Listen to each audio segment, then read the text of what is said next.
Every brand has to begin with Zide or end with, some other crazy acronym, and there's just like this templated security. Ransomware's scary. It's no joke. But like at the end of the day, the Halcyon brand should be the opposite of that. Orbital have this song called Halcyon On and On. It's all about like serenity, right? That peacefulness and that serendipity of like a time past that's gone past. So is that a little bit of Aaron that we're picking up on, a little bit of a contrarian? In high school art classes, I used to go around when everybody would start the projects and I would see what everybody's doing. I would do the opposite. If you're not offending anyone or you're getting some, crazy comments, you maybe aren't leaning into what you should be enough. We can't be FUD. Ransomware's scary enough as it is. But as a company, we have to like lean into it and be like, this is the messaging, this is the narrative. But it's like, how do you do that and beat them at their own game? You can't. It's like impossible. So the best way to do that is attack the other direction. Stand out. Differentiation is huge, right? Like Marty Neumeier does this book about the brand gap and the 5 disciplines. The first one's differentiation. How do you stand out? It's a little bit of a risk in the sense it could be a lot, but it's like if you're not willing to put your neck out there.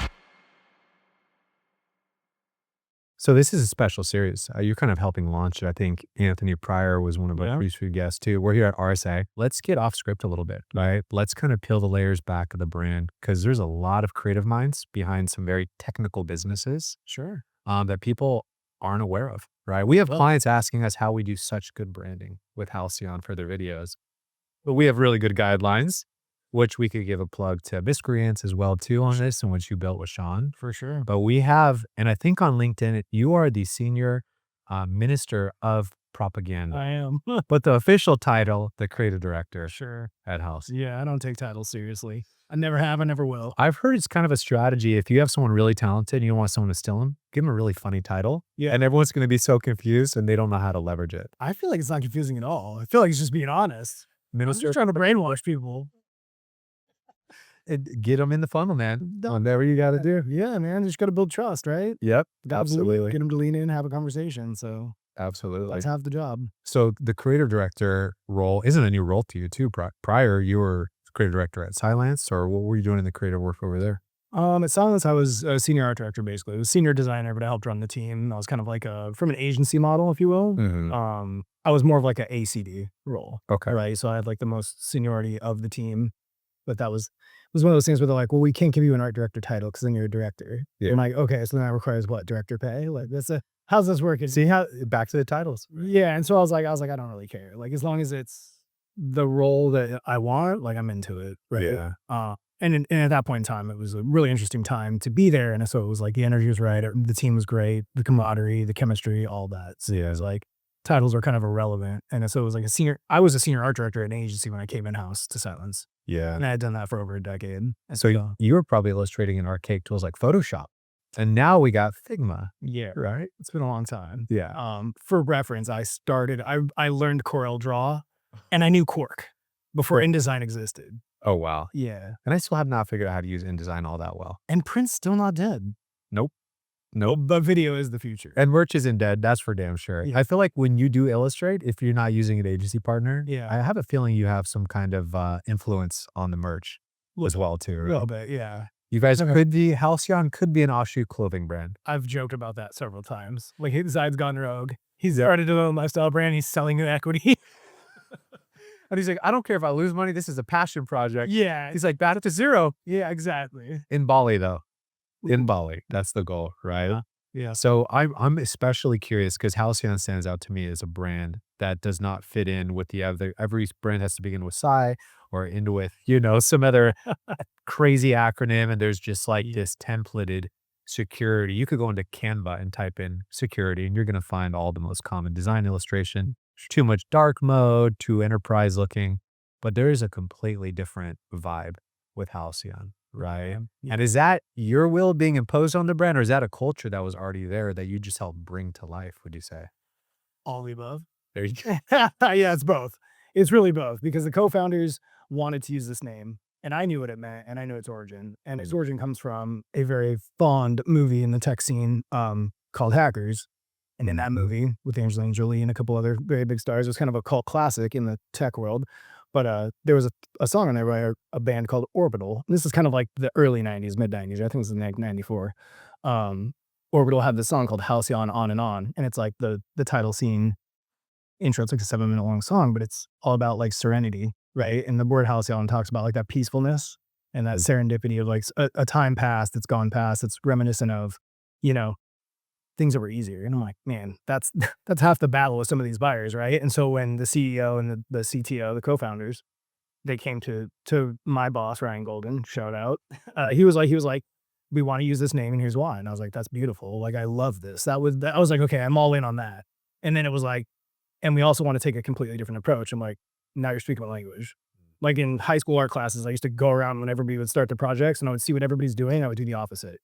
And every time my art teacher's like, why is your project so different? I'm like, well, here's my idea. Here's why I did it this way. Yeah. And then she'd be like, all right. So is that a little bit of Aaron that we're picking up on, a little bit of a contrarian, Yeah, right? always. Go against the grain. Yeah, I'm always trying to understand things and unpack things. I'm highly curious. And so I'm always trying to like prod questions. And some people will take it and they might get offended. But at the end of the day, I'm like playing devil's advocate because I'm trying to understand, I'm trying to get the core, right? If you're not offending anyone or you're getting some, crazy comments, you maybe aren't leaning into what you should be enough.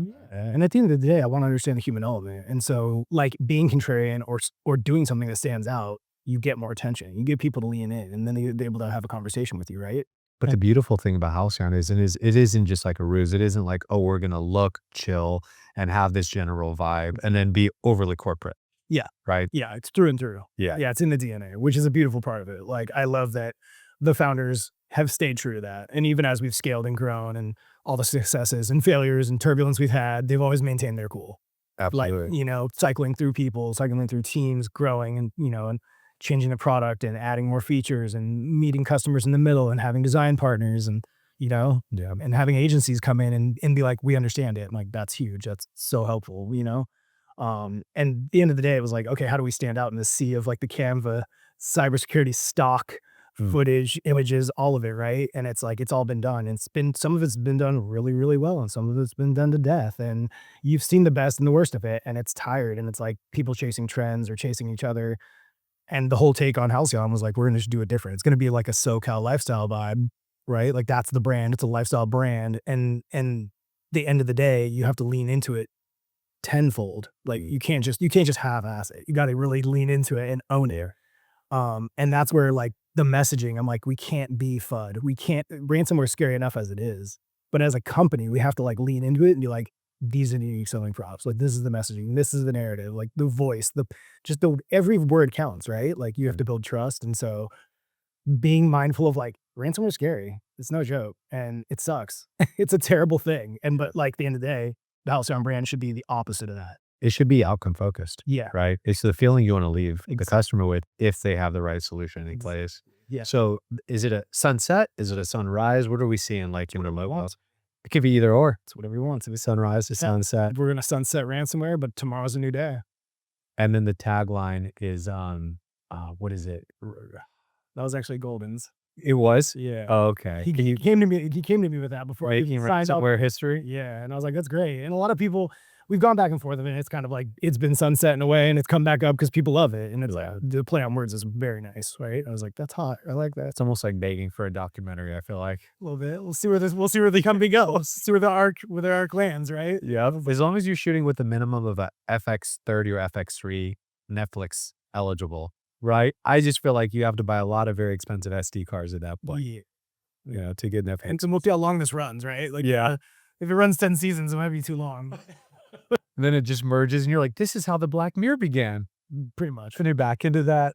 Yeah. Oh my God. So even the creation of like the logo and of itself, how much of it is that your influence versus the agency partners? Very little of my influence. It was based on an idea, kind of.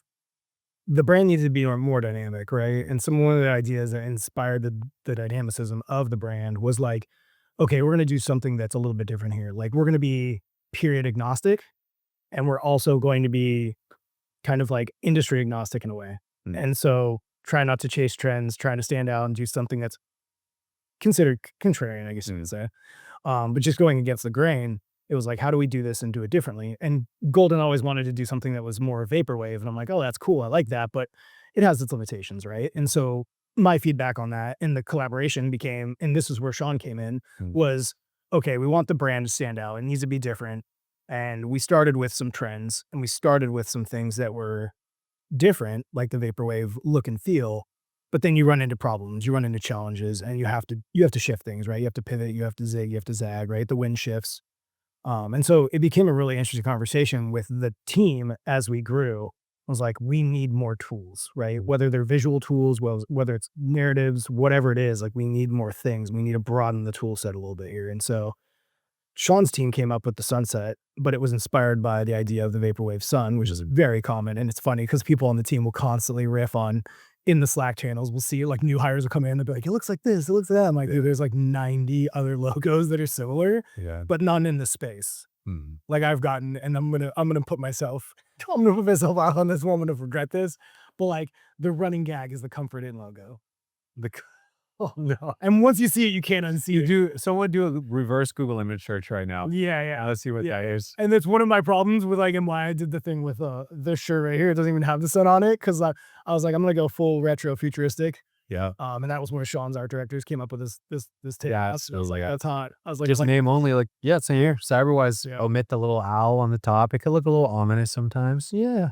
You gotta mix it out. Yeah, and you gotta keep it fresh and you gotta make it dynamic. Like we're not about we're not about like the stodgy old way of like brand guidelines. Like here's the brand guidelines, follow them closely. It has to be perfect. I'm like, just make sure the gradient's going the right direction. That's what's awesome for like, you've been able to like throw mesh gradients our way, us kind of take those and evolve them a little bit because you have a new medium with video, right? Like there's more dynamic things happening that you won't even capture on a Webflow side. Totally. But now when you look at like this big video resources page that you recently launched and how consistent everything is, I think you guys are going to get some copycats probably trying to catch up. We are seeing it already. The video hub, but in general, we're getting a lot of mimicry, which is good. It's Flattery. Yeah, biggest form of flattery supposedly, but it just means we're doing something right. Yeah. And sometimes it's easier to imitate instead of come up with your own story, right? Exactly. Yeah. Now, in terms of what has kind of influenced, the general trajectory of your career? Like, was Zide always the artist growing up in the art class, aspiring for this role?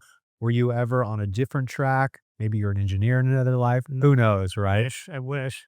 No, I've always been an artist. Okay. And it's been a weird thing where I've been very lucky. I've been very blessed in that regard. And I've taken it for granted at times and not realized that. But I have a lot of close friends, a lot of network that have like struggled to find things they're passionate about or find careers that they love, right? And it's like I get such satisfaction out of what I do. And when I'm not getting satisfaction out of it, I'm like, all right, I'm out, right? Like in a minute, I'm like, all right, what am I doing wrong here? Is it me or is it the situation? Is it the other side of the situation? But I've always been an artist. And so I've been very lucky to be able to apply that. Yeah. And I mean, what's cool is we're kind of trending in a direction of opening up our executive team to putting themselves out there on social media. Yeah. We're connected on IG. Yeah. Right. You're able to kind of follow our story along. We could follow your story along. Totally. And as I see, like, what you're at least sharing on social, I'm like, okay, Zide is into soccer. He's into surfing. Whenever there's a good break, everyone's going to know about it. Yeah. Right. Is there any influence on the surfing element that's played into the brand as well, too? Oh yeah, a ton. Like back to the story of like, how do we stand out? How do we make it different? That differentiation is huge, right? Like Marty Neumeier does this book about the brand gap. Yeah. And the 5 disciplines in that. The first one's differentiation. Yeah. How do you stand out, right? And so the whole SoCal lifestyle brand was like, okay, everyone's doing the Cybertron, neo-noir, punk thing, right? It's dark, it's ominous, cyber warfare. You have like the Halo adjacent video game take on cybersecurity. And some of it's great. I mean, Silence is great. SentinelOne's brand's fantastic. CrowdStrike's brand is phenomenal. Like they've all got these solid brands. They've built these foundations and they've built these tiers and even through evolutions, right? But it's like, how do you do that and beat them at their own game? You can't. It's like impossible. So the best way to do that is attack the other direction. Stand out. Yeah, stand out. And the surfing, it was a huge, I grew up skateboarding, surfing. I rock Vans, I rock Chucks. I'm a huge sneakerhead, but like surfing in general, it's taught me a lot. It's taught me a lot about resilience, taught me a lot about taking licks, getting back up, what it's worth to get one good wave, right?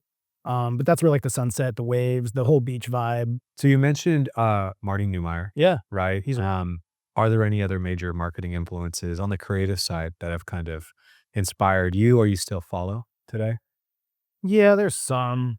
Cory Doctorow is a great one. Sci-fi writer, like basically set the tone about where we are today as a society. Writing Neuromancer. There's a couple of other people. And they're not exactly like creatives. They're just like, this is what they do in their field and they're just very good at it. And I'm always looking for different inspiration from those kind of different things, whether it's architecture, design, racing, like you said, I like cars, Yeah. surfing, action sports, right? What are these other brands doing that are like getting them on the map, right? One of the most interesting things was Jericho Diaz, our head of web and digital, we were tasked with creating that video hub that we just spoke about earlier. And we did it. And we did it in a very traditional and expected way. And the first draft, it was great. And Sean's team helped us design that. And we were great. We were happy with it. It hit the mark, right? Probably a solid double. We got on base. The first thing out of Golden's mouth was, let's turn this more into like a streaming hub. Like, what's Red Bull TV doing? And I was like, why didn't I say that? Like, that's something I should have already asked that question, right? Yeah. And so immediately we just went back to the drawing board and we're like, okay. And then we even debated the name, like calling it a video hub. Like, is it the streaming hub?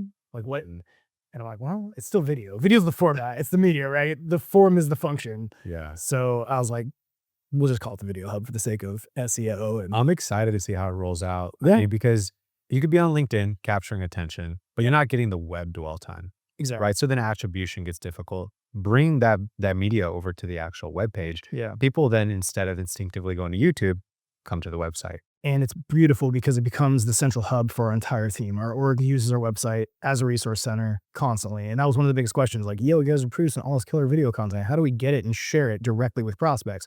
Or if we're in actual deeper conversations where they're deeper down the funnel on their journey, wherever they are, oh yeah, we saw this video, but now we can't find it. And I was like, yeah, this is a problem. This is killer content. We need to house it all in one home. That's a big thing that we're trying to solve for, is because you have salespeople that maybe are unaware of the video content you're creating. Yeah. They're not going to see every video on LinkedIn. It's not going to show up in their feed. And then they're like, do you have some kind of master spreadsheet with all these videos?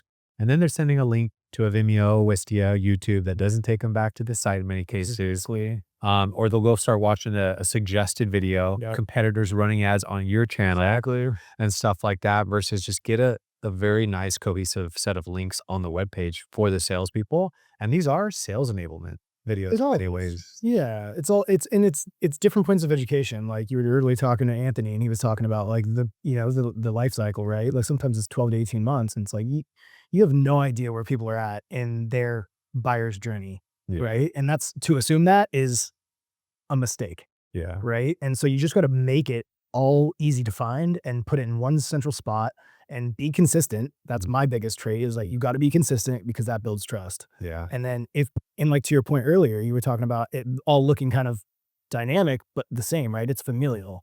So it's like people see it and they're like, oh, this is rad. Like, okay, this video does look different and these podcasts do look different, but they're all from the same DNA.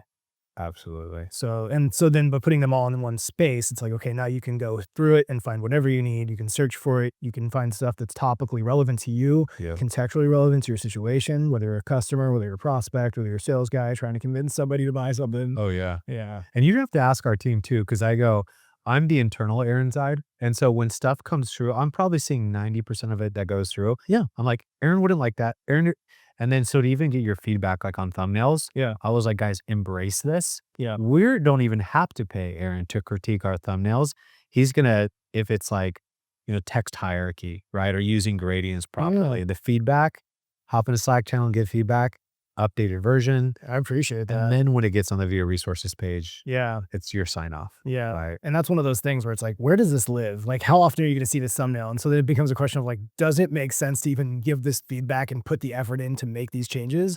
But in the long run, it does. Like every detail counts. Yeah. And everyone is coming up with so many ideas, like the podcast is evolving. Oh yeah. And we saw that. We were like, we need to get ahead of this because there was an intention for this. I was like, I bet there's a Visio or some kind of Figma that mapped out all of the intentions for what these podcasts were supposed to be initially. And I was like, we need to make sure the creative is aligned with what's being said and the personalities. Some thumbnails, you don't need to smile. Some of them, you need to have a serious face. And you know what I mean? And make sure that all plays out. Exactly. I mean, ransomware is a serious topic and it's a serious problem. And but at the end of the day, it's like, you gotta make sure you're consistent with whatever it is. Absolutely. Right? So, and it's tough. It's like you fall into the traps and the trends. But at the same time, it's like, why is it trendy? Why is it working? Yeah. And if everybody's chasing that trend, then we all look the same. Yeah. We're missing the boat on the differentiation, right? Absolutely. So then it's a hard game of like, okay, let's just go back to basics here and like just strip it back to the simplest things, like you said earlier. Like is the emphasis on the right syllable? Yeah. RAS? Did he just say ass? Yeah. Yeah, like in the captions. I mean, that like you have a lot of AI coming out where it's going to try to interpret what's being said Mhm. and it's going to literally put the word ass instead of ras. And you need to have a level of QC, especially when you're selling into enterprise, Yeah. that you can't just have the thumbs up emoji and the characters in your iPhone representing. I mean, we have some like pretty dynamic motion graphics. Yeah. You can only communicate so much size 12 font in one video in 2 seconds, right? Yep.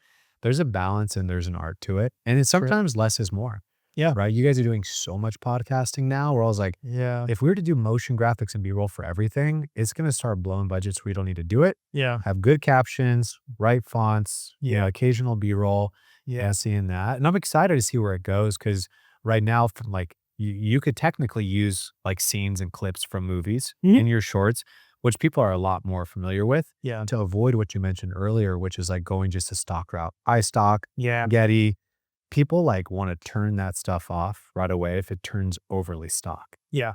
And we've tried to avoid that. Yeah. But I mean, some of the stock you guys have found has been great. Like Have a nice gradient on top of it. Yeah. Yeah. Choose the right stock. Otherwise, it's just going to water things down. Yeah, and finding stuff that's just contextually relevant that like really hits the note home on like whatever it is you're trying to story you're trying to tell. Absolutely. sure. Absolutely. Yeah. So I guess kind of as we close out, I'm always curious what like the future looks like, right? Halcyon could, I'm sure, go in a lot of different directions. Yeah. But if fingers were snapped, money isn't a problem. You still want to use the creative side of your brain. Do you get back into security? Do you start inventing a surfboard line? Like, are you out in Bali? Like, you invented a shoe? Like, what could you see yourself doing next if you were to take a big enough pivot away from tech with your talents?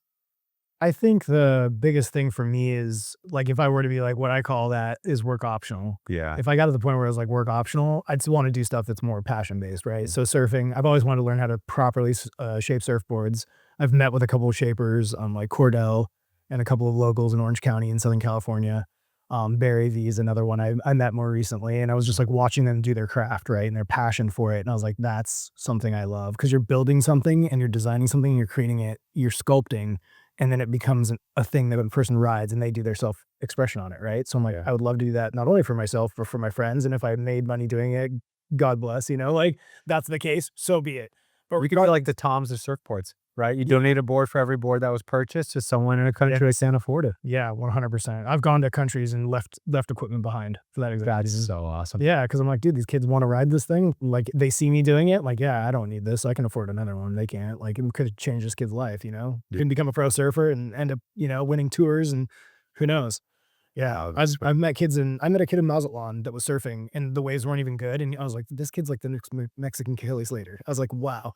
And he's like ripping. He's like, where are you from? And he's like, he spoke enough English and I spoke enough Spanish that we could make it work while we're out in the water. Yep. And we're sitting there and I'm like, yeah, I surf typically in Huntington Beach. He's like, Surf City? And I'm like, oh my God, this is wild. Like he was like dreaming of it. And he's like, I want to go to Hawaii and Southern California and all these things. Yeah. I left my board there.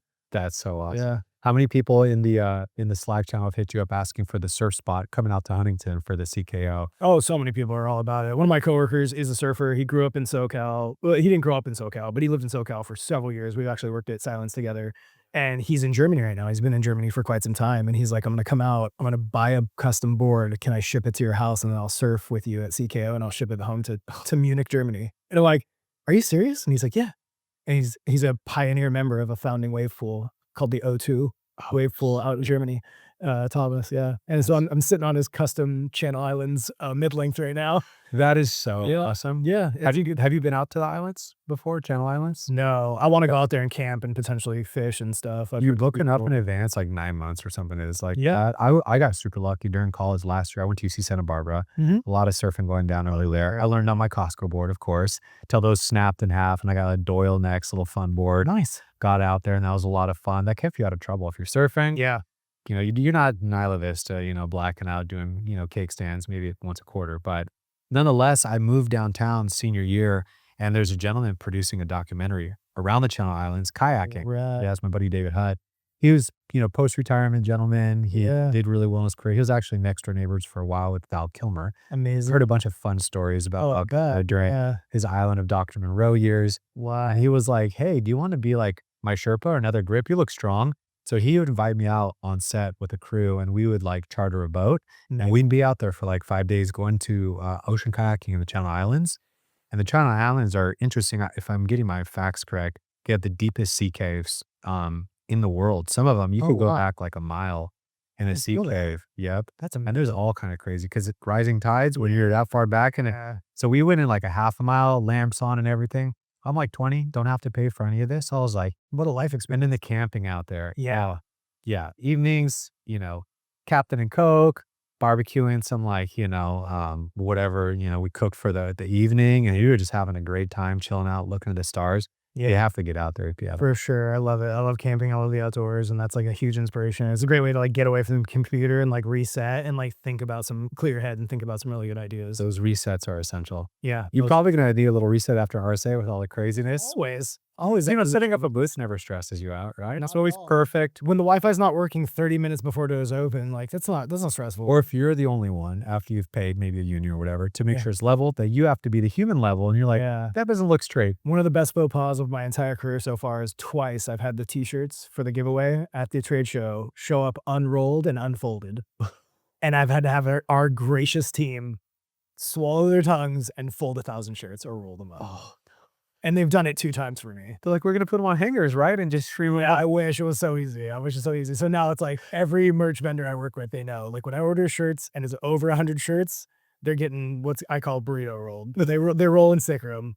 That's It's called Ranger rolling. But yeah, that's like one of those weird things. It's like insider trading that nobody knows. And I'm like, yeah, I'll pay the extra 5 cents to like have you Ranger roll these after you screen print them, slap the sticker on them, and I get these nice little burritos of true t-shirts, and everybody's like happy. You could torpedo them to people, shoot them out of like that's no, shotgun it. Halcyon t-shirt gun. Oh, funk, in the dudes, black eyes. I mean, you guys already stand out enough as in the booths, right? You know, all the way back to that. I was like, you guys are just get extra attention. If we grow to the point where we're doing like sponsorships and stuff like that, like outdoor advertising, like I would love to get to that level. And We need at least one Formula One sponsorship, a Red Bull event sponsorship, a surf sponsorship. Yeah, that'd be cool. I mean, what is it that surf week that happens down at Huntington Beach just once a year? There's the US Open. US Open. Yeah, that's the big one. Yeah. Down in Huntington. There's a couple other ones. The Olympics is coming to SoCal, which is great. That'll be really interesting to see in a couple of years. And there's a couple of other really cool shows, but I want to get the brand out into other realms of things, like going into not these trade shows where it's all cybersecurity or it's all tech, going to like the industry's specific ones, like a SEMA, right, for example, or like a Concrete World. Yeah. Or you go to like we recently did HIMSS, and going to healthcare is interesting because you're going to the providers, talking to them, but then you're also talking to the people that make the hardware and the systems for those healthcare providers and the hospitals and the whole medical system, right? So it's like they have data they're trying to secure, they have their messaging they're trying to get across. And it's like, well, if your customers don't trust you because you got ransomware, Yeah. that's a problem. Yeah. And so I've had these conversations with a couple of other people, and they're always like, how do you talk about this so eloquently? And I'm like, it's just a problem that people are unaware of. And the minute you make them aware of it and it's an education thing, it's like, oh, and then it's like, if you can do it in a very calm and pervasive manner where you're consistent about it, it just comes across. Absolutely. It resonates. Well, we won't be greedy. We won't have to go to every event, but SEMA, I think we should go to SEMA. I'd love to go to like Yeah. CES and SEMA and like, Back to back, yep. yeah, or even be a Halcyon exhibitor there. I think it'd be interesting to be like, people be like, what is this? And then Yeah. It's- Talk about going against the grain, going against a trend, yeah, right? It's a little bit of a risk in the sense it could be a flop, but it's like if you're not willing to put your neck out there, yeah, you exactly. don't know what's on the other side. Yeah, you gotta take the drop. Yeah, absolutely. Well, we're stoked because we got a lot lined up with you guys still, and there's a lot of content to put out. I feel like we can't even produce it quick as you guys record it. You guys have another media suite, literally one hotel down, Yep. and we're probably competing for views over here. We'll see who gets. Boy, this is good. We'll boost it. Would not tell them. But in the meantime, what does the rest of the week for RSA look like for you? It's Monday today. So Yeah, so it's a soft open today, but we've got 2 parties. We have a partner cocktail social happy hour type party tomorrow, and we have our VIP party, and we have the trade show booth running all day. We got demos on the hour every hour, and we've got private conversations happening, private meetings. Just we're all over the place. There's probably 30, 40 people tackling the city as much as they can, one bite at a time. And then the event's kind of like USCKO carrying a big old cardboard 8 feet tall. People wonder, how do you guys move that around? Aaron carries it on the airplane, It's the end of the day. Whenever it takes. That's awesome, Elio. Thank you for joining me today. I've been waiting to do this. I was like, I got started on the creative side of things, branding, web. Now we're doing video. So it's a big honor to have you on here, and I appreciate it, man. It's a pleasure. Of course, feller. Thank you. Always. Yep.